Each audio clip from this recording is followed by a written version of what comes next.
Malabar golden diamonds 14-ാം രാവിൽ അവസാനമായി കത്തുപാട്ട് റൗണ്ടിൽ നമുക്ക് മുന്നിലെത്തുന്നത് നിഖേഷ്.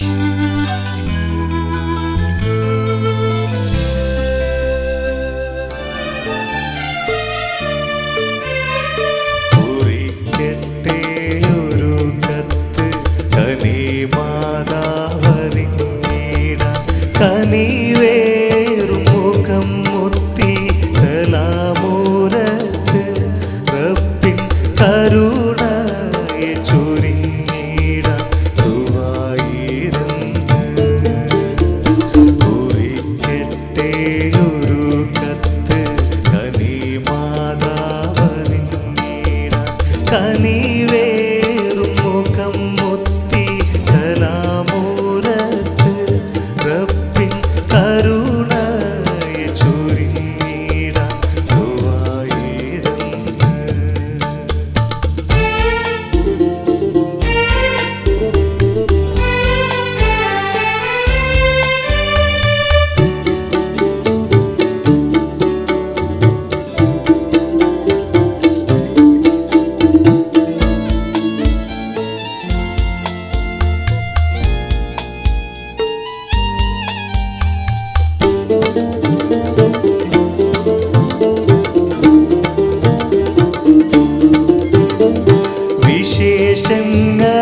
വിശേഷങ്ങളറിയാതെ മുഷിപ്പായിട്ടിരിപ്പാണ് വിധിയുടെ വിളയാട്ടം ഇതുപോലാണ് കൂട്ടിൽ ചിറകറ്റ കുരുവിപ്പോൾ ജയിലിലാണ് ഇടപ്പാടം കൊടുത്തിട്ട് അബുദാബിയിലണഞ്ഞപ്പോൾ കഴിഞ്ഞെന്നു കരുതി നാം ദുരിതമെല്ലാം ഇപ്പോൾ കഥനത്തിൻ പടുകുഴിയിൽ കുടുങ്ങിപ്പോയി.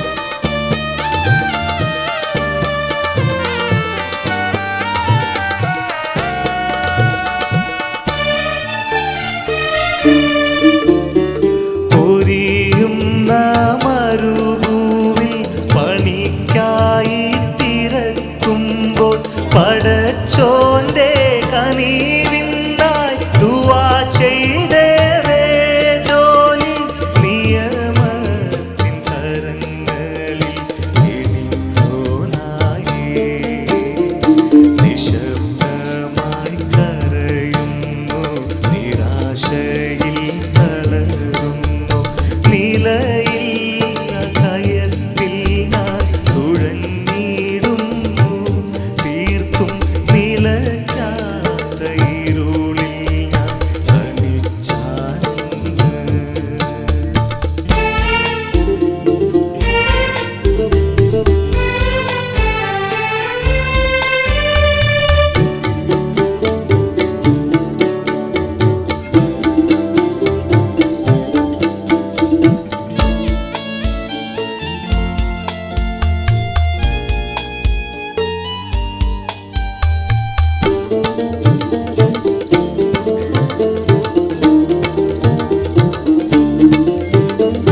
മണവാട്ടി ചമയുവാൻ ദിനമെണ്ണി കഴിയുന്ന സുബൈദാന്റെ നിക്കാഹിന് കൊതിയുണ്ടേറെ എൻ്റെ കനി പെങ്ങൾ ശപിക്കല്ലേ കൈവിടല്ലോ കത്ത് ചുരുക്കാം ഞാനിരു പേർക്കും സലാമൂരത്ത്.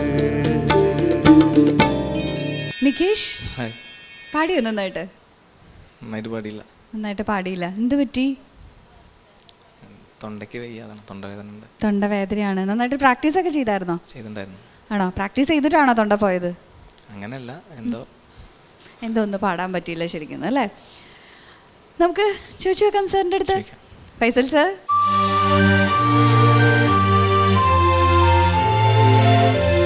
വളരെ പാട്ട് നല്ല ഒരു കത്തുപാട്ടാണ്. സാധാരണ നമ്മുടെ കത്തുപാട്ടുകളിലൊക്കെ വ്യത്യസ്തമായ ഒരു കത്തുപാട്ട്. ഇവിടെ മകൻ ഉമ്മക്ക് അയക്കുകയാണ്. അത് ഗൾഫിൽ നിന്ന് ഉമ്മക്കാണ് അയക്കുന്നത്. ആ ഒരു പ്രശ്നം എന്താ ചോദിച്ചാൽ, ഇവിടെ ജയിലിലാണ്. ജയിലിൽ നിന്ന് ഉമ്മാക്ക് കത്തയക്കുകയാണ്. എന്നിട്ട് പറയാണ്, ഒരുപാട് സങ്കടങ്ങൾ പറയുകയാണ്. ഞാൻ ഈ ജോലിക്കിടയിൽ, പൊരിയുന്ന വെയിലത്ത് ജോലിക്കിടയിൽ നിയമങ്ങളിൽപ്പെട്ട്, ജോലി നിയമങ്ങളിലെ പ്രശ്നങ്ങളിലാണ് ഞാൻ ജയിലിലായത്. ഇങ്ങനെ സങ്കടങ്ങൾ പറയാണ്. എനിക്ക് ഒരുപാട് കാണാൻ കൊതിയുണ്ട്. ഇതെല്ലാം പറഞ്ഞിട്ട് അവസാനം പറയാണ്, നിലയില്ലാ കയത്തിലാണ് ഞാൻ തുഴയുന്നത്. എനിക്ക് നമ്മുടെ പെങ്ങളുടെ, നമ്മുടെ സുബൈദയുടെ നിക്കാഹിന് പൈസ അയക്കണമെന്നും അവിടെ എത്തണമെന്നും ആഗ്രഹമുണ്ട്. കാരണം ഈ പെങ്ങൾ എന്നോട് ക്ഷമിക്കണമെന്നാണ് പറയുന്നത്. അങ്ങനെയാണ് ഞാൻ ശരിക്കും ഈ പാട്ടിൻ്റെ ഒരു മൂഡിൽ വല്ലാത്ത ഒരു വരികളാണിത്. പാട്ടിൽ നിസ്സഹായത ഒരു വല്ലാത്ത അവസ്ഥയിലാണ് ഈ ചെറുപ്പക്കാരൻ ആയിരിക്കും എന്ന് വിചാരിക്കാതെ ഗൾഫിൽ നിന്ന് ഈ കത്തെഴുതുന്നത്. ഈ ഭാവന അങ്ങനെയാണ്. പിന്നെ നികേഷിൻ്റെ പാട്ട്, നികേഷ് നല്ല ഗായകനാണ്. അപ്പോൾ അപ്പോഴേക്ക് തല താഴ്ത്തി. ഞാൻ ആ വിഷയം പറഞ്ഞപ്പോഴേക്ക് തല താഴ്ത്തി. ഇനി ഞാൻ തുടങ്ങുകയാണെന്ന് വിചാരിച്ചില്ല. ഇതുവരെയൊക്കെ ഓക്കെ ആയിരുന്നു. ഒരു 2-3 പാട്ട് ഇവിടെ പാടി, 3 പാട്ട് പാടി. 3 പാട്ട് പാടിയില്ല. ഇപ്പോൾ എന്താ പറ്റിയത്? ഒരു ടെൻഷൻ. പാട്ട് പാടുന്ന കാര്യത്തിലല്ല, അല്ലാതെ വയ്യാത്ത ഒരവസ്ഥ. അതുകൊണ്ട് തന്നെ ഞങ്ങളൊന്നും ശ്രദ്ധിച്ചിട്ടേ ഇല്ല ഇന്ന്. ഞാൻ പറഞ്ഞത്, ഒരു പാട്ടിൽ ഒന്ന് ലയിച്ച് ചേർന്ന് കൊണ്ട് പാടിയാൽ കുറച്ചുകൂടി നന്നാവും കാണുന്ന ആളുകൾക്ക്. അതുകൊണ്ടാണ് ഞാനിത് പറയുന്നത്. ഇപ്പോൾ ശബ്ദത്തിൻ്റെ അസുഖങ്ങളൊന്നും ഇവിടെ നമുക്ക് ഫീൽ ചെയ്തിട്ടില്ല. നന്നായിട്ട് പാടിയിട്ടുണ്ട്. പിന്നെ ചെറിയ ആരാണ് പെർഫെക്റ്റായിട്ട് പാടുക? എല്ലാം എന്തെങ്കിലുമൊക്കെ പ്രശ്നമില്ലെങ്കിൽ ഞങ്ങളോട് ഇരിക്കണ്ടല്ലോ അല്ലേ? എന്തെങ്കിലുമൊക്കെ പ്രശ്നം ഉണ്ടാവും. അതൊക്കെ സ്വാഭാവികം. അതൊക്കെ ഇവിടെ പാട്ടിൽ കൃത്യമായി ശ്രദ്ധിക്കണം. ഞാൻ പറഞ്ഞത് എല്ലാവരോടും ഇത് പറഞ്ഞിട്ട് കാര്യമല്ല. നികേഷിന് അത് കൃത്യമായി ചെയ്യാൻ കഴിയും. നല്ല പാട്ടുകൾ തിരഞ്ഞെടുത്ത് നന്നായിട്ട് പാടുക. ഈ പാട്ട് വളരെ നന്നായിട്ട് പാടിയിട്ടുണ്ട് എന്ന് ഞാൻ പറഞ്ഞാൽ വിശ്വസിക്കോ? ഈ പാട്ട് ഒരു അബദ്ധവുമില്ലാതെ, പറയത്തക്ക അബദ്ധവുമില്ലാതെ ഞാൻ പാടി എന്ന് പറഞ്ഞാൽ വിശ്വസിക്കോ? ഇപ്പോഴും വിശ്വാസമായിട്ടില്ല. ഞാൻ പറയുന്നത് വിശ്വസിക്കാൻ പറ്റില്ല. നന്നായിട്ട് പാടിയത് വിശ്വാസം ഉണ്ടോന്ന് സാറ് പറയണത്? നന്നായിട്ട് പാടിയിട്ടുണ്ട് കേട്ടോ. Okay, thank you Faisal sir. Rehana ചേച്ചി, നികേഷ് ഒന്ന് ഫ്രീ ആവണം. കാരണം മാഷിപ്പോൾ ഇവിടെ ഒരുപാട് കാര്യങ്ങൾ പറഞ്ഞു. എന്തെങ്കിലും കേട്ടോ? ഇതിൻ്റെ ഈ കത്തിനെ കുറിച്ച് പറഞ്ഞു. പിന്നെ അത് കുറേ കഴിഞ്ഞിട്ടാണ് നികേഷിൻ്റെ പാട്ടിലേക്ക് വന്നത്. അതൊക്കെ കേട്ടിരുന്നോ? കേട്ടു. എന്നിട്ട് അവസാനം നന്നായി പാടി എന്ന് പറഞ്ഞത് ഒന്നും മിണ്ടിയില്ല നികേഷ്. അതെന്തായിരുന്നു? മനസ്സിലായില്ല. പറഞ്ഞ മനസ്സിലായി. അപ്പം ഞാൻ ചോദിച്ചത് എന്ത് കറക്റ്റാ? അപ്പം എല്ലാവർക്കും ഇപ്പം മനസ്സിലായി. നികേഷിന് ഒന്നും മനസ്സിലായിട്ടില്ല. നികേഷ് എനിക്ക് തോന്നുന്നു ഇപ്പോഴും ആ പാടാൻ ഫസ്റ്റ് നിന്ന ആ ഒരു, അതായത് തിരിഞ്ഞുകൊണ്ടാണ് നിന്നിരുന്നത്. അതെന്തായിരുന്നു? ശബ്ദം ആണോ? പിന്നെ ഞാനിനി ഒരു കാര്യം ചോദിക്കാൻ, നികേഷ് ഇതിന് വേണ്ടിയിട്ടാണോ അങ്ങനെ ഇപ്പം ഇങ്ങനെ കോമ്പറ്റീഷൻ മാപ്പിളപ്പാട്ട് ഫസ്റ്റായിട്ടാണോ എടുത്ത് ഇങ്ങനെ പഠിക്കണതൊക്കെ? അപ്പോൾ ഞാനൊരു മോൻ്റെ അറിയാൻ വേണ്ടി ഞാൻ ചോദിക്കുകയാണ്, എനിക്കിങ്ങനെ ഇത് പാടിയാൽ വഴങ്ങൂല അങ്ങനെയൊക്കെ വല്ലതും തോന്നലുണ്ടോ മനസ്സിൽ? അങ്ങനെ തോന്നിയിട്ടില്ല. ഇല്ല, തോന്നിയിട്ടില്ലല്ലോ. അപ്പോൾ അതങ്ങ് വിടണം. കാരണം നല്ല ശബ്ദമുണ്ട്, നല്ല ഡെപ്തുള്ള വോയിസായി. എന്ത് ടൈപ്പും നമ്മൾ നന്നായിട്ട് പ്രാക്ടീസ് ചെയ്താൽ പാടാൻ പറ്റും. പക്ഷെ ആ ഫീല് വന്നു കഴിഞ്ഞാൽ പാടാൻ പറ്റും. എന്ത് ഫീല്? നമുക്കിത് അയ്യോ ഇത് വഴങ്ങോ, ഇത് ശരിയാവണുണ്ടോ, ഇതിൻ്റെ വാക്കുകളൊക്കെ എനിക്ക് കിട്ടുമോ എന്നുള്ളൊരിത് വന്നു കഴിഞ്ഞാൽ വരില്ല. അപ്പം അങ്ങനത്തെ പേടി അതല്ല. പിന്നെ ഇനി വേറെ എന്തെങ്കിലും പ്രശ്നമുണ്ടോ? ഇല്ല, അത് സത്യം ഉറപ്പല്ലേ? ഉറപ്പാണ്. പേടിയല്ല. പേടി ഇപ്പൊ കഴിഞ്ഞ പാട്ടിലൊന്നും പേടിയില്ല. ഇല്ലല്ലോ, പേടിയില്ല. ഹൈ ഒക്കെ പാടിയിട്ടുണ്ട്. കുറച്ചതാണ്. അപ്പം എനിക്ക് ആ ഒറിജിനൽ പിച്ച് എനിക്ക് പാടാൻ പറ്റിയില്ല എന്നുള്ളൊരു ഫീല് വന്നോ? അതുണ്ടായിരുന്നു. അത് നമ്മളെന്ന് വെച്ചാൽ നമ്മളിപ്പോൾ പാട്ട് പാടുമ്പോഴേക്കും നമുക്ക് അങ്ങ് എല്ലാ ഇത് റേഞ്ച് അങ്ങ് പാടാൻ പറ്റുമോ? മുന്നേ വീട്ടിൽ നിന്ന് പ്രാക്ടീസ് ചെയ്തപ്പോൾ എത്തിയിരുന്നു പിച്ച്. അപ്പോൾ എത്ര പ്രാവശ്യം പ്രാക്ടീസ് ചെയ്തു ഹൈ? ഒരുപാട് പ്രാക്ടീസ് ചെയ്ത് എന്താ ത്രോട്ട് പിന്നെ കിട്ടുമോ? അങ്ങനെ കിട്ടില്ല. ഞാൻ എപ്പോഴും പറയണ്ടേ, ഈ ഹൈ പ്രാക്ടീസ് ചെയ്യുന്നവർ ഒരുപാട് പ്രാക്ടീസ് ചെയ്താൽ ഹൈ നമ്മളെ ത്രോട്ട് അടയും. നമുക്കൊരു മനസ്സിനൊരു ഇതുണ്ടെങ്കിൽ നമുക്ക് അതിൻ്റെ തൊട്ട് ബേസിൽ നമ്മളൊന്ന് പാടി പ്രാക്ടീസ് ചെയ്യുന്ന സമയത്ത് അത് നമുക്കത് അത്രയും നമുക്ക് തന്നെ ഒരറിവ് വേണം കേട്ടോ. കാരണം ഹൈ ആണ് ഇവിടെ പാടുന്നത്, പക്ഷെ ഞാൻ എൻ്റെ ശബ്ദത്തിൻ്റെ ഒരു വേദന കൊണ്ടൊക്കെ ഇപ്പം ഞാൻ ബേസ് പാടി പ്രാക്ടീസ് ചെയ്യണമെന്ന് ഒരു ബോധം ഉണ്ടായാൽ നമുക്കത് ഹൈ കോമ്പറ്റീഷൻ ആ സമയമാകുമ്പോൾ പാടാം. അല്ലെങ്കിൽ നമ്മളത് ഹൈ പാടിയേ അതിന് രണ്ടും നമുക്ക് മനസ്സിലാവണം. അങ്ങനെ പറ്റൂ. ത്രോട്ട് അതൊക്കെ നമ്മളൊരു പയ്യെ തന്നെ പ്രാക്ടീസിലൂടെ തന്നെ മോനെ അതൊക്കെ നമുക്കത് ശരിയാക്കി എടുക്കാൻ പറ്റുള്ളൂ. പക്ഷെ ഈ കുറേ പ്രാക്ടീസ് ചെയ്യരുത്. അപ്പോഴാണ് ഈ വേദന വരൂ ആ ഒരു ഫീലാണ് അല്ലേ ഉണ്ടായത്. അപ്പോൾ പക്ഷെ പാട്ടിൽ അങ്ങനെ നമുക്ക് ഒരുപാടൊന്നും അത് തോന്നിച്ചിട്ടില്ല കേട്ടോ. അപ്പം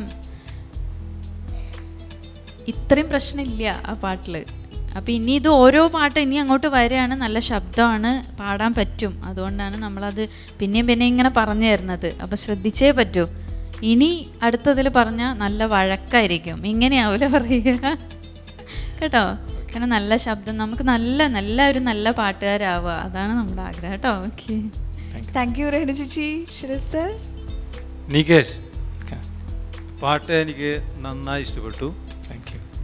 പിന്നെ ശബ്ദം നല്ല ശബ്ദമാണ്. അപ്പം അത് കൂടുതൽ ശ്രദ്ധിക്കുക. ആ ശബ്ദം നന്നായി തന്നെ കീപ്പ് ചെയ്യുക. പിന്നെ പാട്ടിൽ ചെറിയ സംഭവങ്ങളുള്ളൂ, പ്രശ്നങ്ങളുള്ളൂ, കുഴപ്പമൊന്നുമില്ല.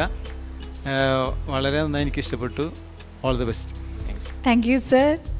ഷാൻ സർ. എനിക്ക് നികേഷിനെ കാണുമ്പോൾ ഓർമ്മ വരുന്നത് തോന്നക്കൽ പഞ്ചായത്തിലെ ഓരോ അരിയും ഞാൻ പെറുക്കിയെടുത്തു, ഇനി കൃഷ്ണൻ നായരെ വീട് മാത്രമേ ബാക്കിയുള്ളൂ എന്ന് പറയുന്ന സീനിലുള്ള ഇന്നസെൻ്റ് ഏട്ടൻ്റെ ആ ഒരു വെപ്രാളം ഉണ്ടല്ലോ, അതെന്തിനാണെന്നാണ് എനിക്ക് മനസ്സിലാവാത്തത്. നികേഷേ, ഇതെന്തുവായി കേൾക്കുന്നേ? കാരണം നികേഷ് നല്ലൊരു സിംഗറാണ്. നികേഷിൻ്റെ വോയിസിൽ ഫീലുണ്ട്, രമ ചേച്ചി പറഞ്ഞ പോലെ ഡെപ്ത് ഉണ്ട്. എനിക്ക് ത്രൂ ഔട്ട് ആ ഒരു പെയിൻ ഫീൽ ചെയ്തു ശബ്ദത്തിൽ. നോട്ടം ഫുൾ അങ്ങോട്ട് മുകളിലോട്ട്, ഇടത്തോട്ട് വലത്തോട്ടൊന്നുമില്ല, അങ്ങോട്ട് രണ്ട് ഭാഗത്ത്. അതായത് മുകളിലോട്ട് നോക്കുന്നത് പടച്ചവനെ കാത്തോളനെ, അങ്ങോട്ട് നോക്കുന്നത് ഓർക്കസ്ട്രക്കാരെ കാത്തോളനെ എന്നുള്ള രീതിയിലാണ്. അപ്പം പിന്നെ ഈ ഹൈ പിച്ചിൻ്റെ ഒരു ഇഷ്യൂ, അത് ഒന്ന് ചെറിയ രീതിയിൽ ശ്രദ്ധിച്ചു കഴിഞ്ഞാൽ മാറാവുന്നതേ ഉള്ളൂ പ്രാക്ടീസ് ചെയ്താൽ. പിന്നെ മൈക്ക് പ്ലേസ്മെൻറ്റ് ഹൈ പോകുന്നേരം മൈക്ക് കുറച്ചൊന്ന് അടുത്ത് വെക്കുക. പിന്നെ ഈ പറഞ്ഞ പോലെ നമ്മളുമായിട്ട് ഒരു കമ്മ്യൂണിക്കേഷനും ഇല്ലായിരുന്നു, മൊത്തത്തിലൊരു കമ്മ്യൂണിക്കേഷൻ മിസ്റ്റേക്ക് ആയിരുന്നു. ഇങ്ങോട്ടേക്ക് നോക്കാത്തതുകൊണ്ട് എനിക്കൊന്ന് സ്റ്റേജിൽ കയറി അവിടെ നിന്ന് സെറ്റായി ഇതൊക്കെ കഴിഞ്ഞിട്ട് ഇപ്പോഴാണ് ഇങ്ങോട്ടേക്ക് നോക്കുന്നത്. അതായത് ബൈജി ഫൈസൽ സാർ എന്ന് പറഞ്ഞപ്പോഴാണ് ഇങ്ങോട്ട് നോക്കി. ഓക്കെ, അപ്പം എനിക്കൊന്ന് കുറച്ചുകൂടെ ഒന്ന് കോൺഫിഡൻ്റ് ആവാം. അപ്പോൾ എനിവേസ് നികേഷ്, ഇതൊക്കെയാണ് കാര്യങ്ങൾ, മനസ്സിൽ വെക്കുക. All the best. Thank U. ഞാനൊരു കാര്യം ചോദിക്കട്ടെ, അങ്ങോട്ട് നോക്കാൻ എന്തത്ര മടി? പേടിയാണോ? എനിക്ക് തോന്നുന്നു ഷാൻ സാറ് കണ്ണു ഉരുട്ടി കാണിക്കുന്നുണ്ടോ? ഉണ്ടോ? അങ്ങനെയൊന്നുമില്ല, മറന്നുപോയി അങ്ങോട്ട് നോക്കാൻ, ടെൻഷനൊക്കെ കാരണം. അങ്ങോട്ട് നോക്കുമോ? ഇങ്ങോട്ട് നോക്കിയാലല്ലേ ഞാൻ കണ്ണുരുട്ടിയോ ഇല്ലയോ എന്ന് മനസ്സിലാവുള്ളൂ. അത് ശരി, അങ്ങോട്ട് നോക്കുമ്പോൾ ടെൻഷൻ ആവണമെന്നാണ് പറയുന്നത് നികേഷിന് അല്ലേ? അപ്പോൾ അടുത്ത പ്രാവശ്യം ഈ ടെൻഷനൊക്കെ മാറ്റും. ഇപ്പോൾ ടെൻഷനൊക്കെ പോയില്ലേ?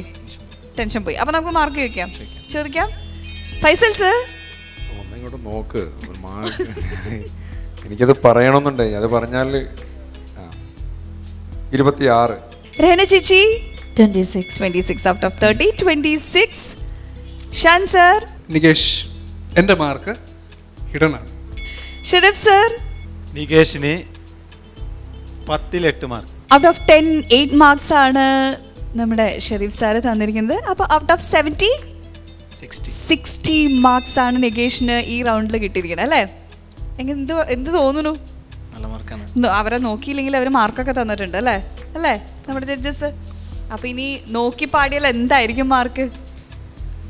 അപ്പോൾ നമുക്കിത് ടോട്ടൽ മാർക്ക് അറിയാൻ കുറച്ച് കാത്തിരുന്നേ മതിയാവൂ. കാത്തിരിക്കാം. ഓക്കെ.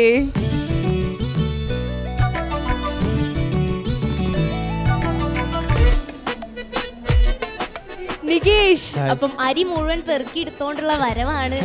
എങ്ങനെയുണ്ടായിരുന്നു പെർഫോമൻസ്? കുഴപ്പമില്ല, പക്ഷെ പ്രതീക്ഷയിൽ കൂടുതൽ പാടാൻ പറ്റിയില്ല എന്നാണല്ലോ പറഞ്ഞത്. എനിക്കങ്ങനെ തോന്നി. പക്ഷെ 60 മാർക്സ് കിട്ടിയിരിക്കുന്നത് അല്ലേ? നല്ല മാർക്സ് ആണ്. കൂടെ ആരും വന്നിട്ടില്ല? അല്ല, ഞാൻ എപ്പോഴും ശ്രദ്ധിക്കാറുണ്ട്. കൂടെ ആരും ഇല്ലേ? വന്നിട്ടില്ല. അടുത്ത പ്രാവശ്യം കൊണ്ടുവരണം കേട്ടോ. കൊണ്ടുവരും. അപ്പം 2 റൗണ്ട്സ് കഴിഞ്ഞിരിക്കുകയാണ്. ഏതാ കൂടുതൽ ഇഷ്ടമായ? എനിക്ക് ഫസ്റ്റ് റൗണ്ട് പാടിയ ഇശൽ മുറുക്കം ഇഷ്ടമല്ലേ? ഓഹോ. അപ്പം ഇനി 2 റൗണ്ട്സ് കഴിഞ്ഞിരിക്കുകയാണ്. അപ്പം let's hope for the best. Thank U.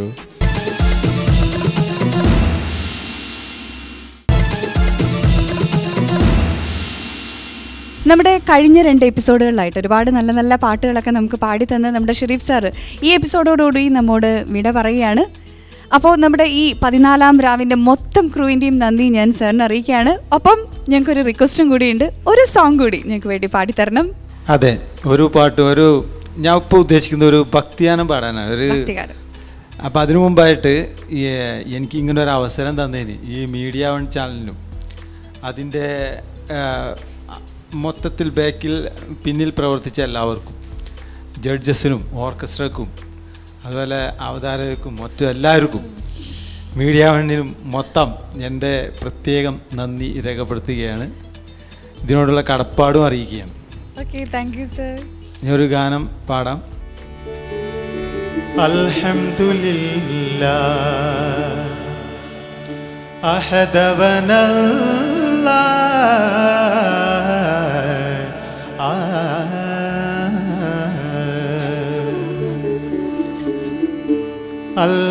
അൽഹംദുലില്ലാഹ് അഹദവനല്ലാഹ് അശരണർക്കെന്നും ആശ്വാസമല്ലാഹ്. അൽഹംദുലില്ലാഹ് അഹദവനല്ലാഹ് അശരണർക്കെന്നും ആശ്വാസമല്ലാഹ്. അൽഹംദുലില്ലാഹ്.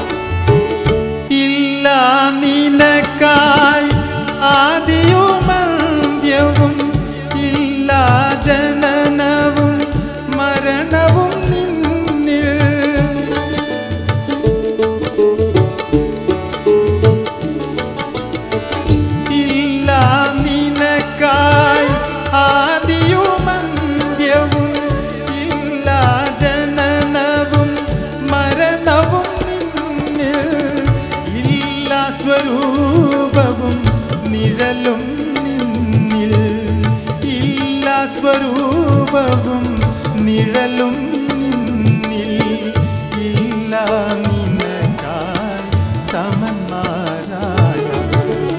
അൽഹംദുലില്ലാഹ് അഹദവനല്ലാഹ് അശരണർക്കെന്നും ആശ്വാസമല്ലാഹ്.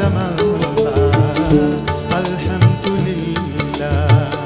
അഹദവനല്ലാഹ് അശരണർക്കെന്നും ആശ്വാസമല്ലാഹ്. അൽഹംദുലില്ലാഹ്.